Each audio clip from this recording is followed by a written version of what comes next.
place free of problems, scams, and thievery. A place where comfort is your only concern. Imagine Comfort Time Live.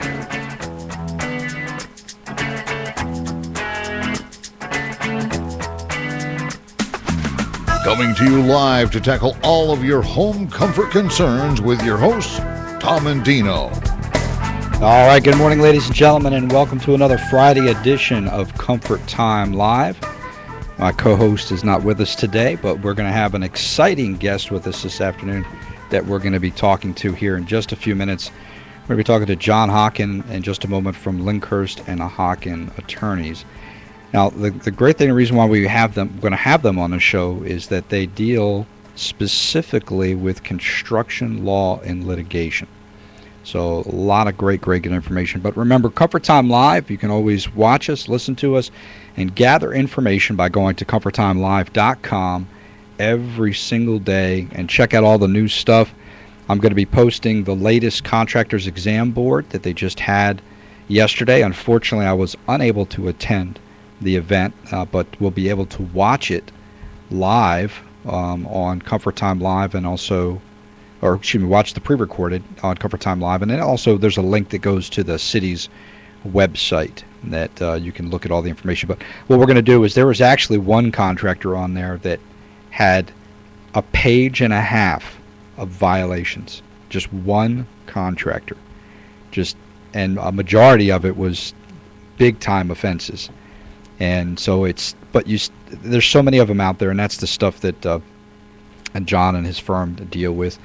And also, we're going to give a trivia question away today. We're going to give a prize away today from one of our sponsors. As you know, our sponsors are Benjamin Franklin Plumbing, Elite Electric, and Elite Electric and Air as our new air conditioning sponsor, their air conditioning side. The great thing about that is that they can legally, when they go into a home, because they're licensed, replace breakers that an air conditioning company is not legally allowed to replace a breaker, even though it's just a breaker. By the law, they have to have an electrical license and pull an electrical permit to change that breaker. But 99% of them out there don't.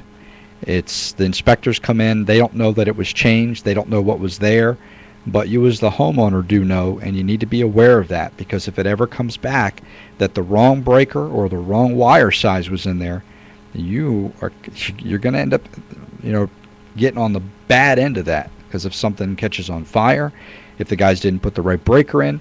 A lot of these companies also, they have used breakers on their trucks. So they carry these buckets, and they just pull one breaker out of somebody's house, and they'll put the other breaker in. They'll take that breaker and put it in a bucket, and it just gets rotated and rotated and rotated. And that's why a lot of companies won't charge for the breakers, because they're all used breakers.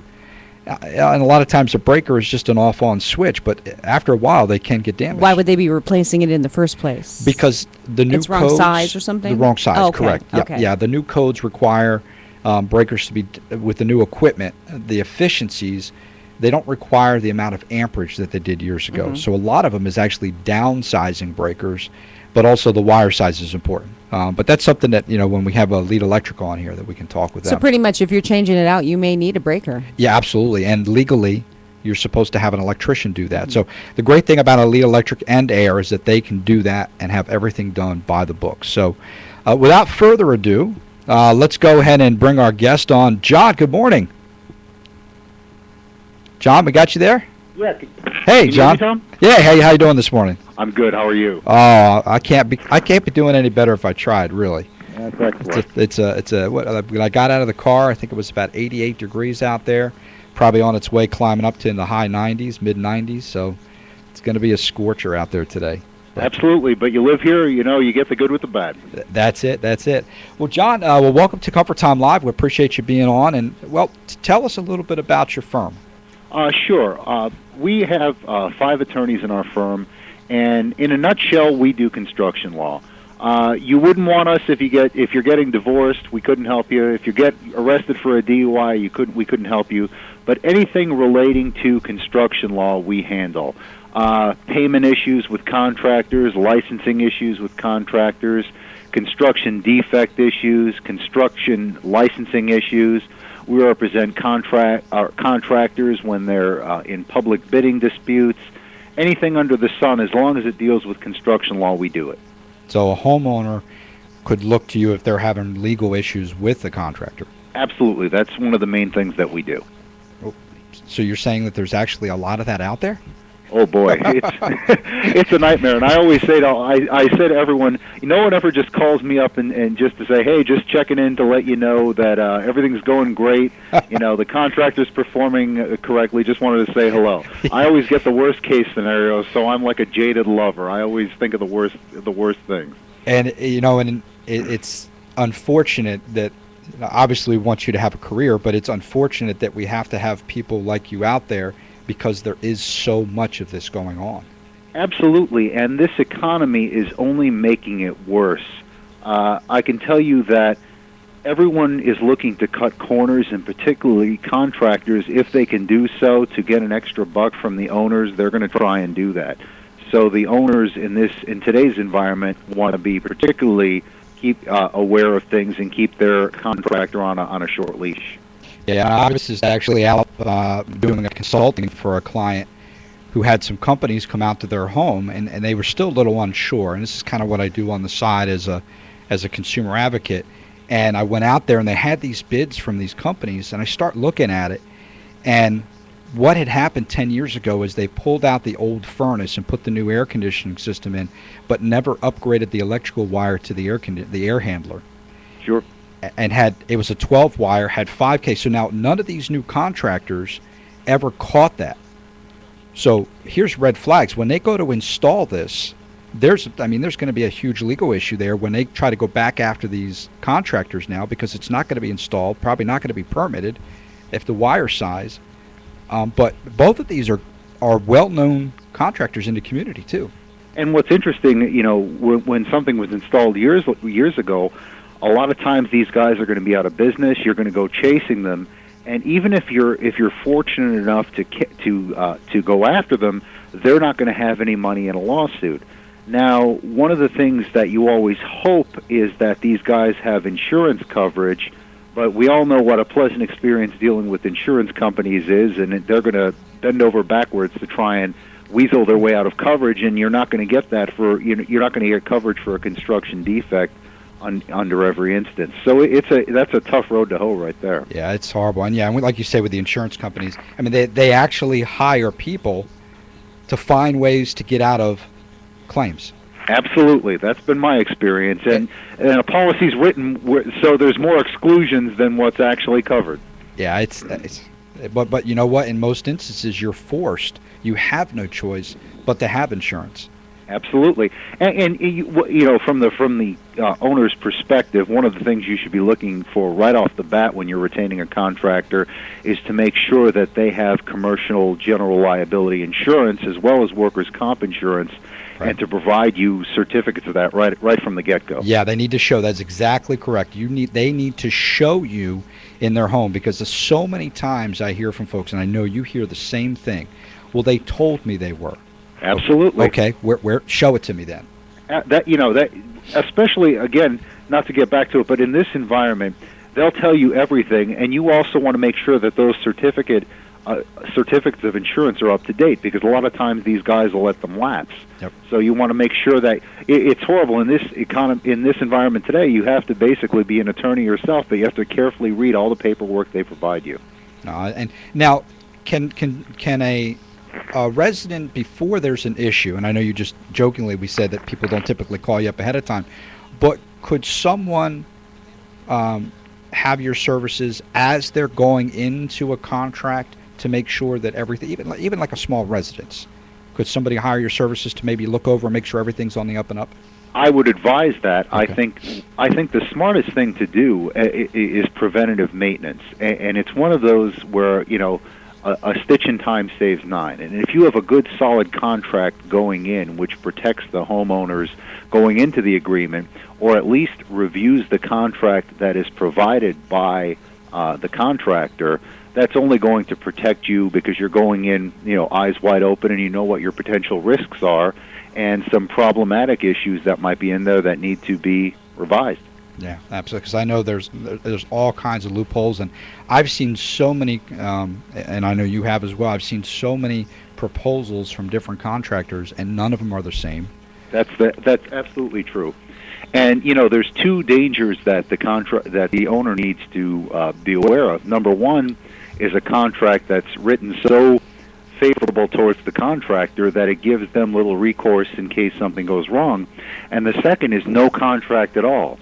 And basically the two sides are going under a verbal agreement, and then you're under a he said, she said, and you have no protection there whatever because it's going to be the word of one person against the other.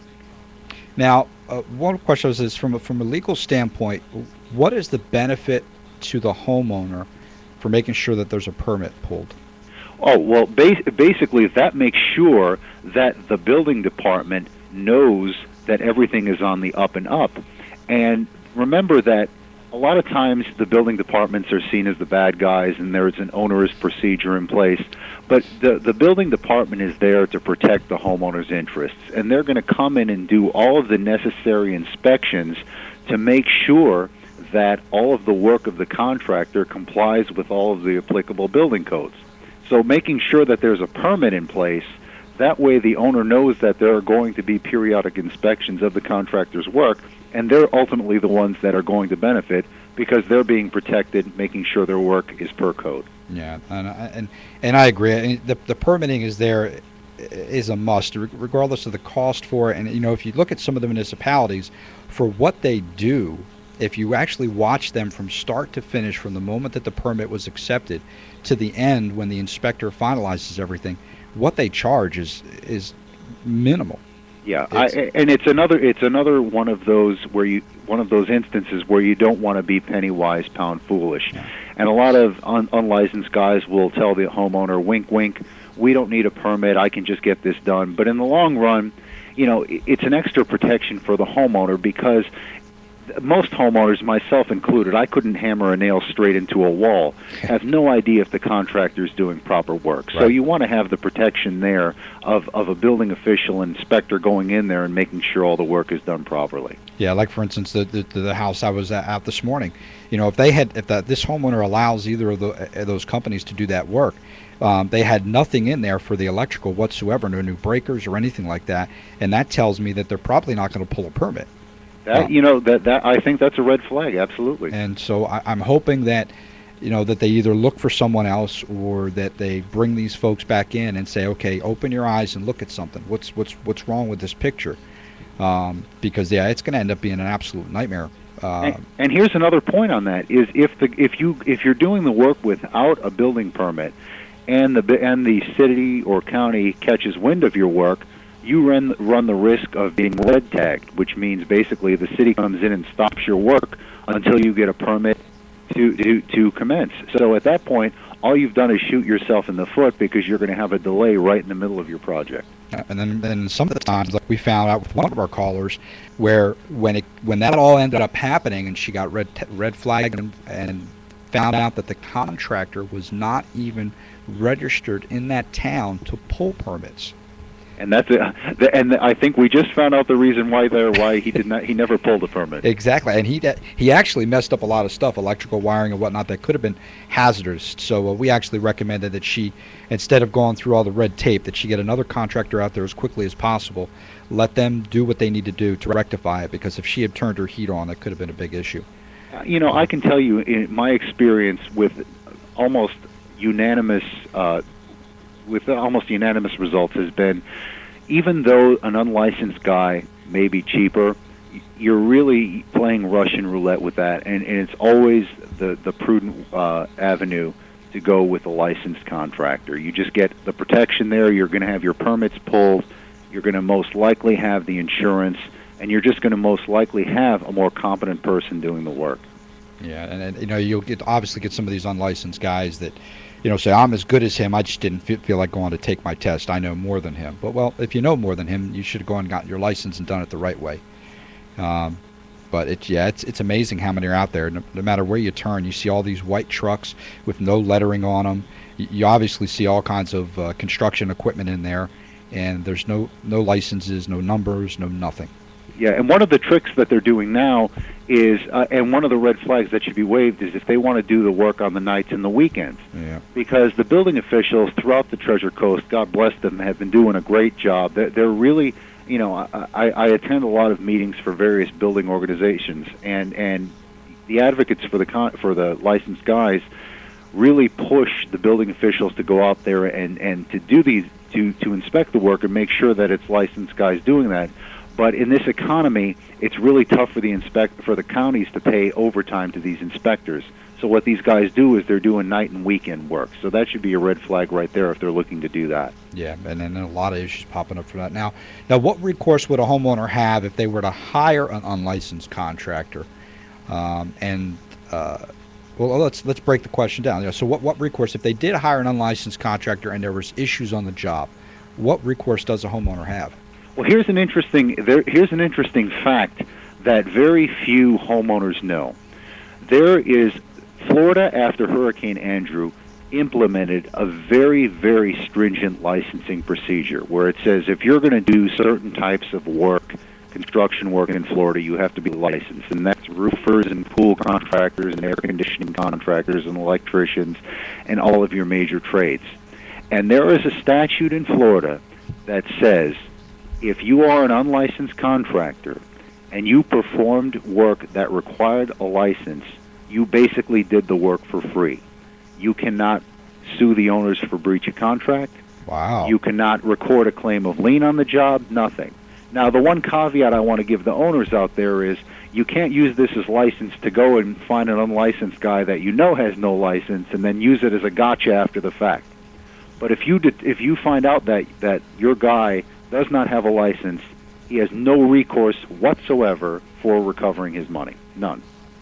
Wow. And I'll give you. And what's interesting is not only one of the nuances in this is if you have a contract with a certain company, it's not enough that the guy be licensed.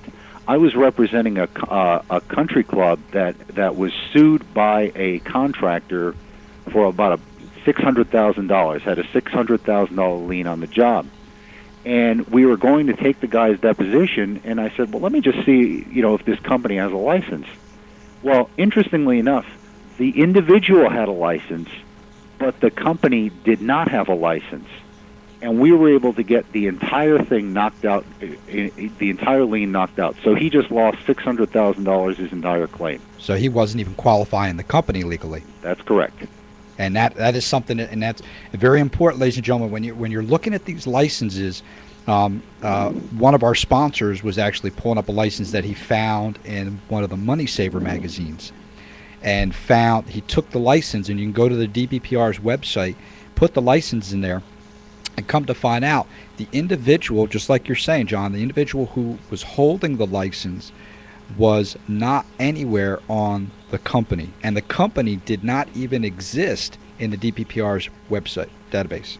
Yeah, and what they do is a lot of these guys will try to play a shell game, and they'll have have an individual license, but they'll run a few different companies and try and get the work through the different companies and funnel money from one project to another, etc., and try and avoid liability. But in the end, you always want to make sure that company, and not only the individual, but the company actually has a license, because that's the most important thing. Well, we're going to go ahead and take a quick break, but first we're going to say our trivia question, and our prize today is sponsored by Elite Electric and Air. We're going to give away a one-time free air conditioning tune-up by Elite Electric and Air. If you can answer this trivia question, give us a call here at 340-1590, 340-1590. Okay, the question is, name the first singing cowboy of the silver screen who appeared as Singing Sandy. Is it A, John Wayne, B, Gene Autry, or C, Roy Rogers? So name the first singing cowboy of the silver screen who appeared as Singing Sandy. John Wayne, Gene Autry, or Roy Rogers at 340-1590. And we'll be back with John Hawkins and talk to us about how you can help protect yourself from all these unlicensed or less than honest licensed contractors. You're listening to Cover Time Live. We'll be back in just a minute.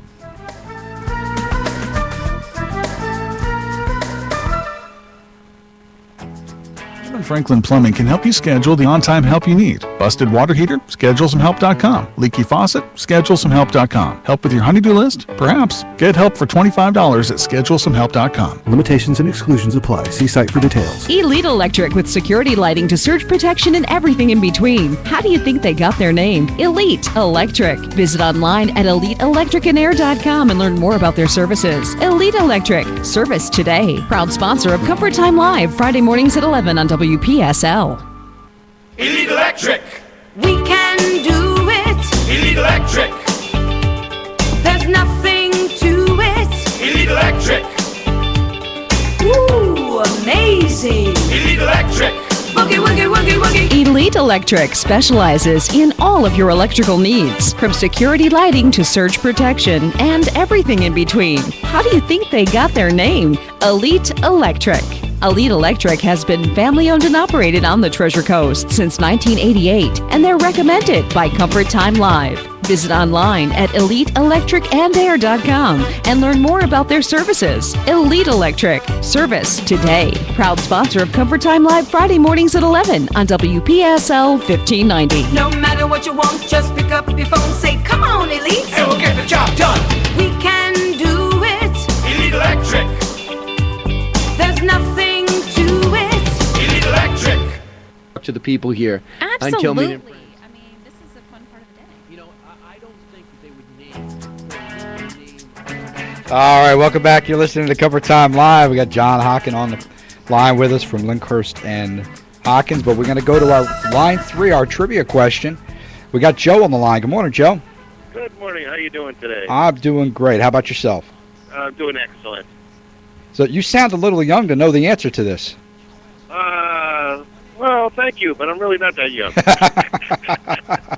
So, who was the first singing cowboy of the silver screen who appeared as Singing Sandy? Gene Autry. Oh, unfortunately, see, that's why you're not old enough to remember that, too. There you go. All right, you're right. See, the compliment worked. No. Thank you. Hey, no problem. Thanks for trying, Joe. You're welcome. Bye-bye. All right, bye-bye. Okay, 340-1590. If you know the answer to the question, name the first singing cowboy of the silver screen who appeared as Singing Sandy. John Wayne, Gene Autry, or Roy Rogers. We're going to go back to John on the line. Did you enjoy that break, John? Very much so. Okay. All right, so basically what we're saying with the unlicensed contractors is the statute states that the unlicensed contractor has no recourse to collect any money from the homeowner, but that doesn't make an excuse for the homeowner to hire these folks, knowing that they can get away with murder and then not collect from them. That's correct. Now, what besides, obviously, the end all to this is that they need to verify that the contractor is licensed. I mean, so there's really no other excuse for not knowing whether they're licensed or unlicensed, or hiring an unlicensed contractor. Because if they purposely do it, then where do we go from there? If they now, this is an interesting question. There's a doctrine in Florida law and in law in general called impari delicto, which means basically if I'm in wrongdoing with the others, in cahoots in wrongdoing with the other side, I can't benefit from it either. Okay. So there's some older case law in Florida that says if I knew my contractor was not licensed, that would prohibit me from enforcing the contract against him. Right. Now, what's interesting is I can tell you across the board, whether the owner knew or not, the law really seems to take the position that under any and all circumstances, if you're unlicensed, you don't get any. You cannot recover for your work, and I think what Florida was looking to do after Hurricane Andrew was really put a hammer down on unlicensed contracting, and that's the statute that they've utilized to do that. What's if you could say the number one issue that you're dealing with in the construction industry right now, what would you say that is? I would say that there's a lot of issues with payment, and it gets down to having a solid contract in place. And whether I'm representing an owner or representing the contractor or even a subcontractor, because the economy is so bad, it's few and far between the projects where the parties at the end shake their hands, say thanks for all the good work, here's a final check, fare thee well. And under those circumstances, we get back to, well, you're entitled to final payment on date X. Well, no, you're not really, because you had to do X, Y, and Z. And where this is not specified out under the contract, you have, again, the he said, she said, and it goes back to having, the preventative maintenance at the beginning and having that solid contract right from when you start work. All right, now if somebody, real quick, and we're going to go to line 3 because we have another caller for the show, but if somebody wanted you to look over just a basic residential replacement contract to make sure that they were protected properly, is there a set fee for that, or is it something that's on an individual basis? Well, we do it on an hourly basis, Okay. and the reason, and lawyers always say it depends. They'll never give you a straight answer. And basically, it depends on. Obviously, it's going to take more time to review a contract that a contractor provided and to give comments and revise that and negotiate with the contractor, Right. as opposed to just cutting and pasting a new contract. We have contracts that we provide our owners, on an as-needed basis that are pretty general and protect the homeowners. So within an hour or two of work, I can give you, an estimate as to 1 or 2 hours it takes for us to put that together and to have something that protects the homeowner. Excellent. Okay, well, we're going to go to line 3. We believe we may have the answer, and I'm going to read this name exactly how it's written on this piece of paper, and if I butcher this, please forgive me, line 3. I have Cutbirth Francis. You are correct. I did that good? Yes, sir. Wow, okay. All right. I think the answer you're looking for would be Roy Ryder. Oh, unfortunately, no, that is incorrect as well. That is incorrect as well. Now, I have been told the young lady who created this book, the book is the best trivia book ever, is from Jane C. Flynn. And I have been guaranteed that all the answers in this book are 100% correct. As a kid growing up, I used to watch Roy Rogers. I remember in Jamaica. Okay. Yeah, I used to like to watch that with like the horse trigger. Oh yeah. Believe it or not, I'm not that old, but I've watched that a few times too myself. Yes. I'm Well- 42 years old. That's not too old. You're only as old as you feel, right? Yes, sir. Yes, sir. And you feel young as a spring chicken. Yes. I enjoy your show too. I enjoy your show a lot. Well, I appreciate that, Bertha. That means a lot to me. And hey, remember, if there's anything special you ever want to talk about on the show, email us or let us know, because that's how we find guests on the show, because of the information you're providing. Regular listener. My wife and kids said, Daddy, you listen to boring radio. I said, listen, you'll get all the information you need. We try to make it exciting sometimes, right? I mean, you guys put some information out there which is unbelievable. Awesome. Well, I really appreciate that. Well, I appreciate you giving us a try, and that only leaves one answer left. So I'm not gonna say the thing again. Yeah, everybody know the answer. Everybody. Now. Well, if everybody's gonna know the answer, you know what? What's the answer, Cutbirth? Well, the answer will be John Wayne. Okay, there you go. You know what? Since everybody else is gonna know, I'm gonna go ahead and give it to you. I'm going to go ahead and give it to you. So what we'll do is I'll give this information to Elite Electric and Air, yes. And I'll have them give you a call, and they can schedule an appointment to come out as soon as possible. Appreciate it. Thank you, sir. Thank you, sir. Have a great day. All right. I'll listen to you. I'll wait for the next show. Awesome. Next Friday at 11:05. Yes, sir. Okay. All right, buddy. Thank you. Bye. All right, let's go back to John. And hey, Joe, if you're listening, gentleman who called earlier, don't worry. We're going to give you a call, too. I think we're going to have a little special something for you as well, so don't feel bad. He's probably sitting back going, wait a minute. I guessed it wrong. I didn't get nothing. Nah, we'll take care of you, Joe. Good consolation prize. We'll take good care of you. All right, now, here's a question that I know has come up quite a bit with homeowners that have been frustrated.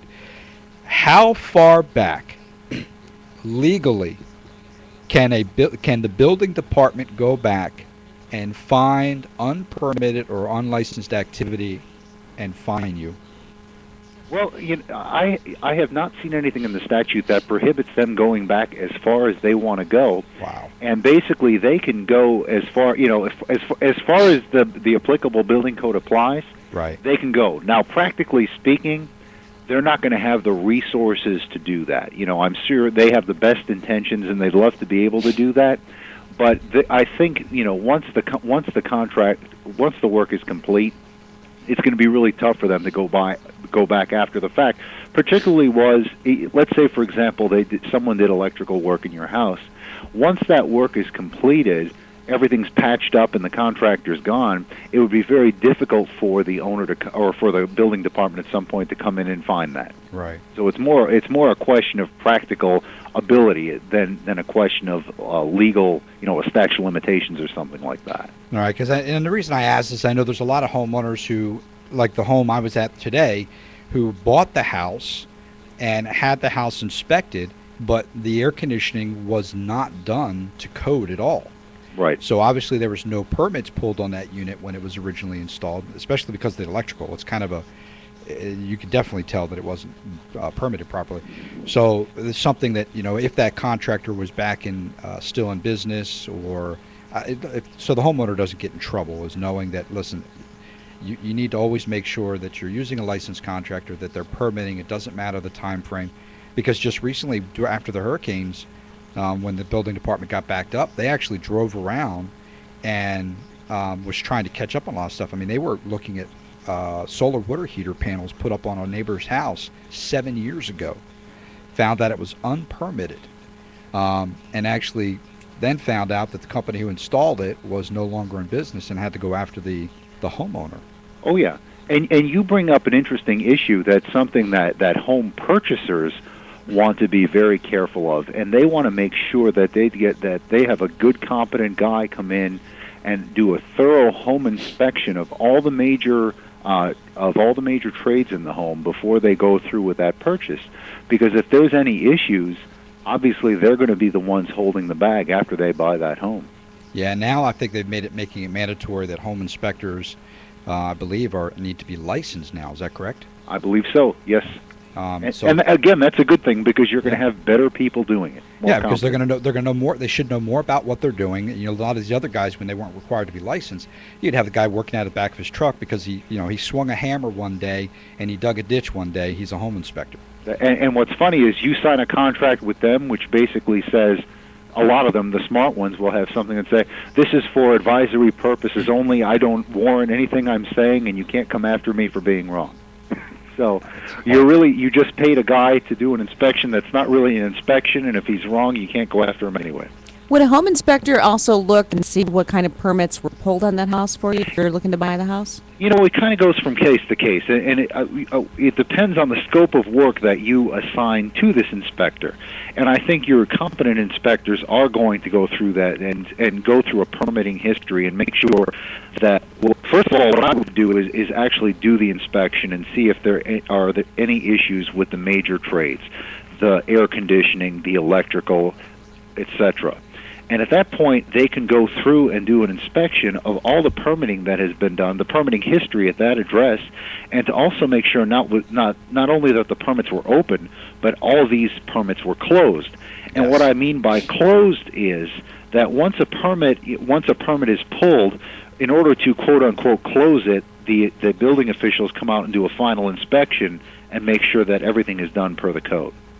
Yeah, and that's a big thing that the Contractors Exam Board's been going through, especially through the past couple meetings, where there was a couple companies that had anywhere from 5 to 20 permits that had voided, because after 180 days, if the inspection's not done, the permit gets voided, and they have to reissue another permit, have an inspection. And there was multiple contractors that just let these things go. Yep. Yeah, absolutely, and at that point, they want to. If the contractor will take the ostrich approach, and if they put their head in their sand, they don't have to deal with it. And if they can avoid paying the fee that it takes to reopen the permit, unless the owner is pushing them to get that done, they're not going to do it on their own. But luckily, the city's on top of this now. They actually have people specifically working on that, which I think is good. And the one issue that I had when I sat through them is my concern is that we're focusing too much on the paperwork trail and not enough on the homeowner, because in a couple instances there was some electrical work done, air conditioning work done, that we've let this go for. One of them was, a couple of them were over a year because the permit expired 6 months and then they reissued it again. It was almost expired. Well, what if there was wrong breakers, wrong wires, wrong heaters, if there was something that could have been life-threatening that was done in that house, and now we're paper pushing back and forth to get these permits, but nobody's physically going out to the customer's home to actually look at the job. Absolutely, and when you get into life safety issues like that, something that can cause a fire, you're really treading on thin ice there. And I think you're right. You're not looking after the homeowner's best interest under those circumstances, and something would need to be done to be more proactive. And again, through no fault of their own, it's just that the building departments have been underfunded and overworked, and they're out there doing their best. But I agree with you that something more should be done. Now, is that something that a homeowner could come to you to help them out on?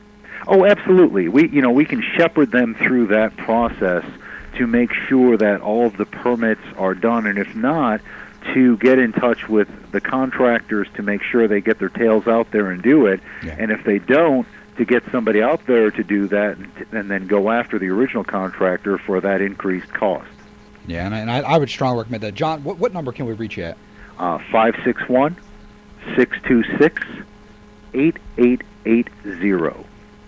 880. Okay, so it's 561-626-8880? Yes, sir. Okay, so pay attention to that number, ladies and gentlemen. If you have any questions or concerns or comments, if you need to give them a call, obviously you can call in here at the studio at 340-1590. If you have any questions of John right now, ask him, and he'll be able to help you out or guide you in the right direction, or maybe tell you to come on down for a consultation to Linkhorst. Pronounce the first name in your business. Linkhorst. Linkhorst. Okay, I've been butchering that. No, it's okay. Linkhorst. It's usually my name that gets butchered, but you've had that one perfectly. Hockin, right? Yes, sir. Okay, good. So Linkhorst and Hockin, you want to give them a call at 561-626-8880.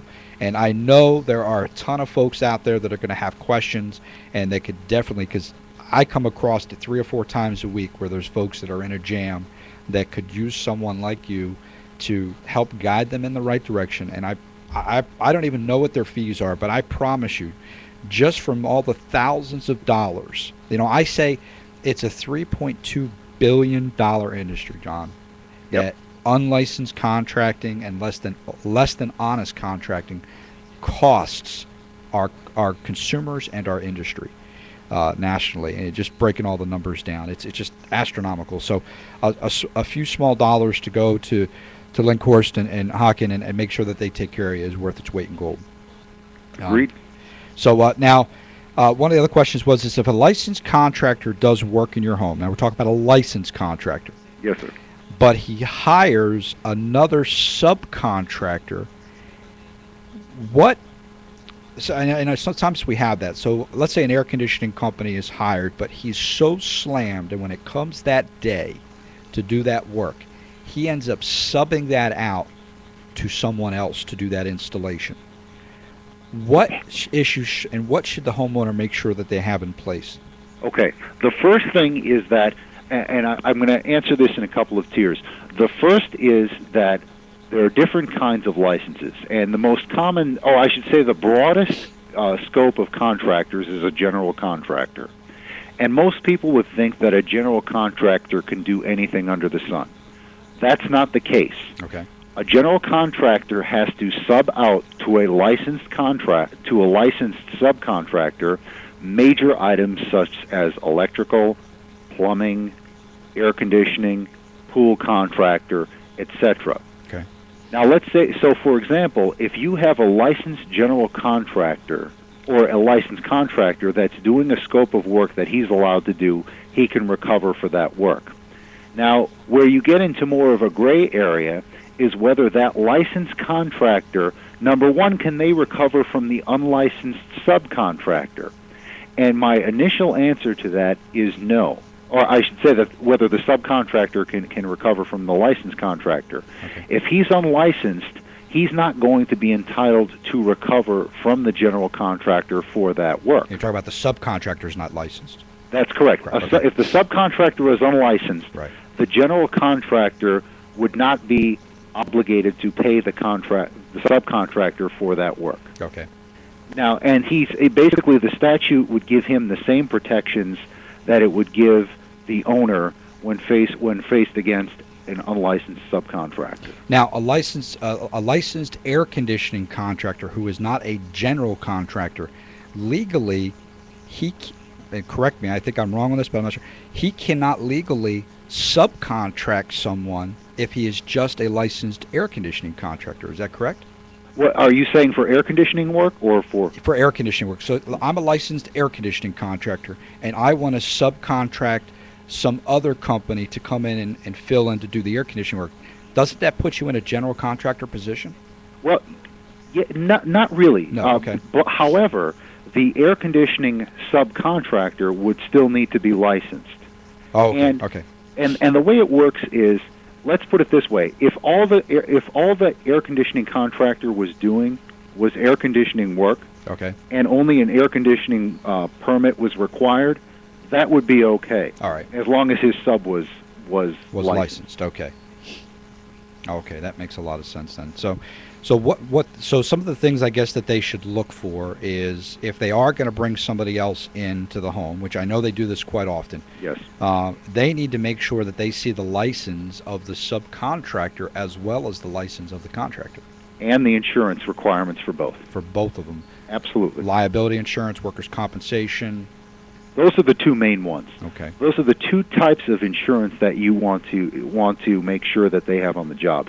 And for workers' comp, for obvious reasons, that if a worker of the contractor falls or gets hurt on the job, that he's going to be looking to that insurance as the primary place to recover for the cost of his injury. The commercial general liability insurance is basically what covers the actual work of the contractor on the job. Right. Now, there are exclusions for that, but generally, let's say, for example, you had an air conditioning contractor that came in there, and while he was doing work, somehow busted a plumbing pipe, and your house flooded and damaged the house. You would look to the commercial general liability policy to cover the cost to repair that work. Okay, all right. Well, we're going to take another one of our quick breaks. When we come back, I want to talk a little bit about, on your bio for your business, it says is certified by the Florida Bar and Area of Construction Law, and that's something that doesn't seem to happen that often. So we're going to talk about that when we come back. We are talking with John Hockin from Linkhorst and Hockin's Attorneys, who are here to help you with your construction issues. You're listening also to Comfort Time Live. Don't miss ComfortTimeLive.com. We'll be back in just a minute.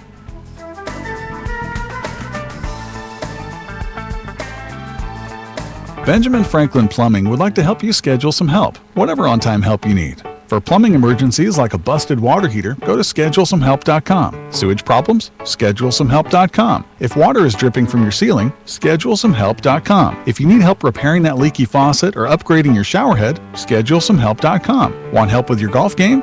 Yep. ScheduleSomeHelp.com. Right now, get help for $25 at ScheduleSomeHelp.com. Limitations and exclusions apply. See ScheduleSomeHelp.com for full details. Elite Electric. We can do it. Elite Electric. There's nothing to it. Elite Electric. Ooh, amazing. Elite Electric. Woogie, woogie, woogie, woogie. Elite Electric specializes in all of your electrical needs, from security lighting to surge protection and everything in between. How do you think they got their name? Elite Electric. Elite Electric has been family owned and operated on the Treasure Coast since 1988, and they're recommended by Comfort Time Live. Visit online at EliteElectricAndAir.com and learn more about their services. Elite Electric. Service today. Proud sponsor of Comfort Time Live Friday mornings at 11 on WPSL 1590. No matter what you want, just pick up your phone, say, come on, Elite. And we'll get the job done. We can do it. Elite Electric. There's nothing to it. Elite Electric. Elite Electric, specializing in all your electrical needs, from security lighting to surge protection and everything in between. How do you think they got their name? Elite Electric. Elite Electric has been family owned and operated on the Treasure Coast since 1988, and they're recommended by Comfort Time Live. Visit online at EliteElectricAndAir.com and learn more about their services. Elite Electric.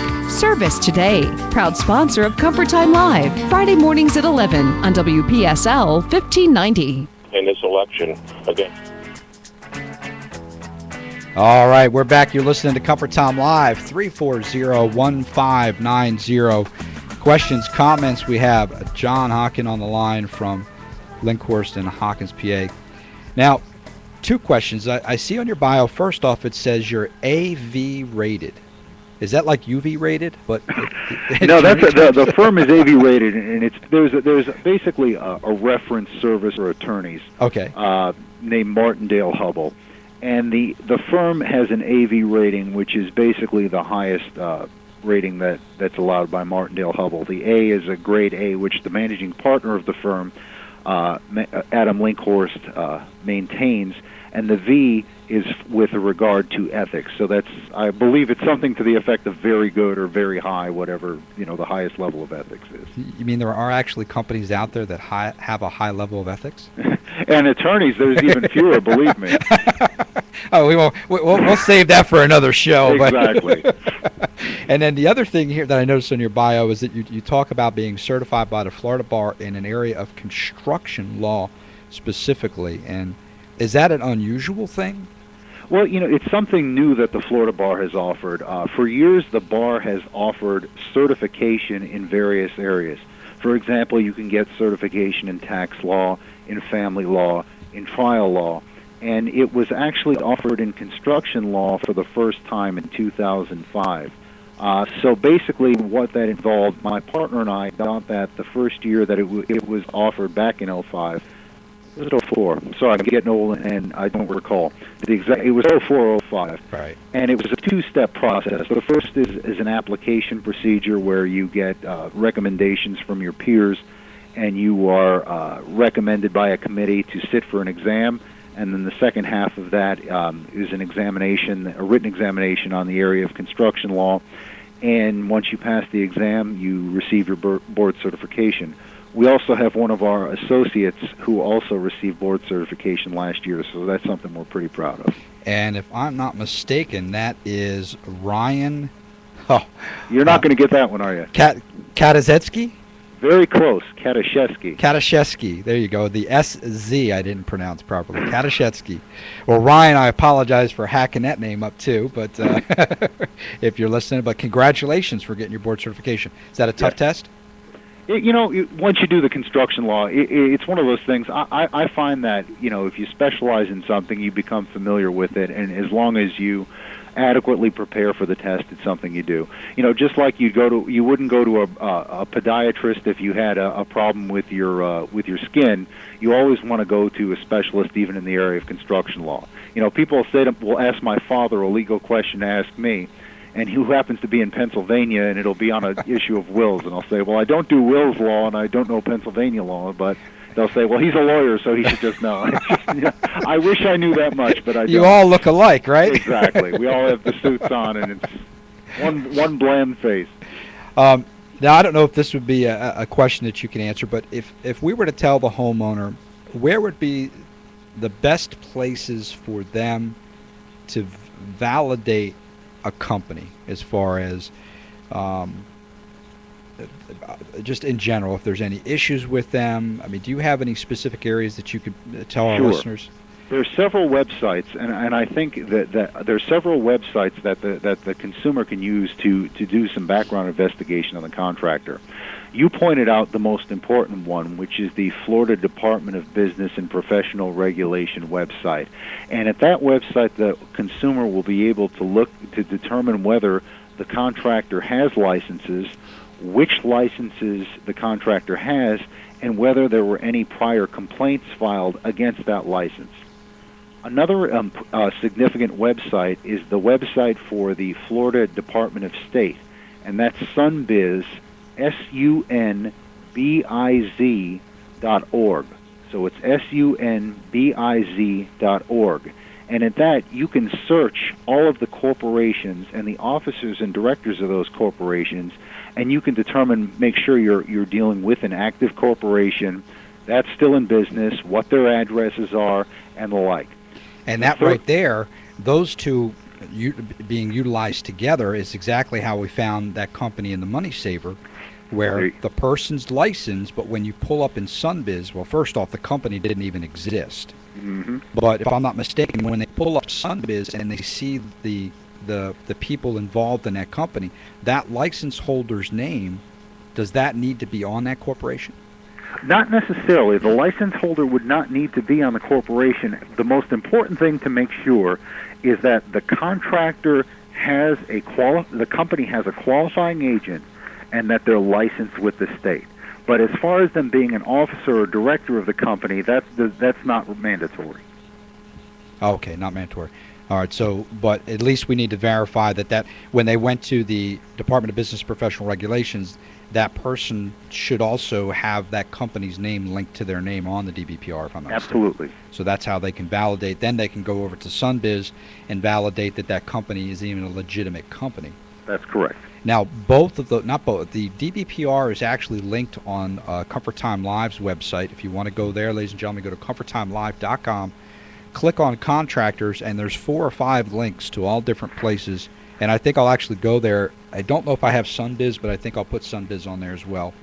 But there's all kinds of places to report illegal activity. There's a place on there for them to go to the DBPR's website, because I know once you get there to the Florida Department of Business and Professional Regulations, it can be a little tedious finding the information. So I have a link that goes directly to the page for folks to check out licenses, because that's a big issue with. And I mean, I've seen them where there's people in Tallahassee that qualify a company down south. Yes, that's actually a little garden industry that's sprouted up. If I have a company that does air conditioning and I don't have a license, I rent that license from the guy, and I'll pay from a licensed individual, and I'll pay him $500 a month to use him as my qualifier. Yep. I'll have guys come and say, should I do that? And I'll say, absolutely not, because from the perspective of the licensed individual, the qualifying agent is individually responsible for the day-to-day financial operations of each and every job, as well as the company, and the day-to-day operations of every construction project that company is on. Yep. So if something goes wrong and they're going to do a licensing complaint, it's going to be against this guy. Yeah, and there's so many companies out there. There was that big name Bayside Heating and Cooling that was out here recently, and you might have heard about them. And they were borrowing licenses from everybody that had a pulse.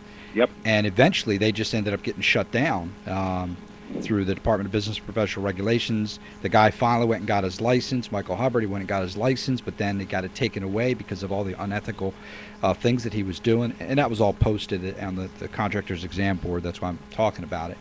But you got to be careful, ladies and gentlemen. So it doesn't ever hurt to pick up the phone and give John and his associates a call at 561-626-8880. And John, we're coming into the last minute of our show. I want to thank you so much for being on the air with us. It was a pleasure. I appreciate having you, and I'd love to be look forward to talking to you in the future. Yeah, absolutely, John. And thank you, and please thank everyone in your firm for being a part of this, and hopefully we can help some of our clients out there. And don't forget, ladies and gentlemen, we will be back next Friday, and we're going to have our special guest, that young lady who won the spot on the show that does the jewelry. So, gentlemen, you want to listen up, because you may want to purchase something to, maybe smooth over. Brownie points. Brownie points. That's it. Yeah. Brownie points. Well, thanks again to our guests. Thanks, everyone, for listening, and thank you to our trivia winners. You're listening to Comfort Time Live. We'll be back next Friday at 11:05. Have a great day.